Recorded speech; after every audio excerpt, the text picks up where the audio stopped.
Hello, আসসালামু আলাইকুম everyone. Welcome জানাচ্ছি আমার নতুন একটি ব্লগে। হুট করে ডিসিশন হলো আপুর বাসায় যাব। তারপর আর কি আমি আর আমার হাজব্যান্ড রওনা দিলাম আপুর বাসার উদ্দেশ্যে। আমার বোনের ছেলের অনেক পিৎজা পছন্দ, ওর জন্য পিৎজা নিয়ে নিলাম। আর সাথে আপুর জন্য নান আর গ্রিল নিয়ে নিলাম। এই তো, তারপর চলে গেলাম আপুর বাসায়। এর মধ্যে আপুকে কল দিয়ে বললাম আসতেছি আমরা তোমাদের বাসায়।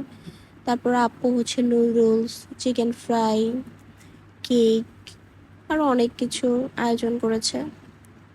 আমার বোনের ছেলে তো আমাকে দেখে অনেক খুশি হয়ে গেছে। বলছে, তুমি আবার কখন আসলা?"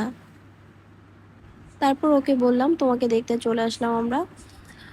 তারপর আর কি সবাই একসাথে খাওয়া দাওয়া করলাম, নাস্তা করলাম। নাস্তা করে অনেক গল্প করলাম সবাই একসাথে বসে। এইদিকে আমার বোনের হাজব্যান্ড আমার জন্য বোরহানি নিয়ে এসেছে। আমার বোরহানি খুবই পছন্দ। তারপর আর কি আমি 2-3 গ্লাস বোরহানি খেয়ে ফেললাম। এর মাঝখানে আমার বোন ওর ননদ ওকে একটা ড্রেস দিয়েছিল, ওটা দেখাচ্ছিল আর ওটা দেখছিলাম আর গল্প করছিলাম।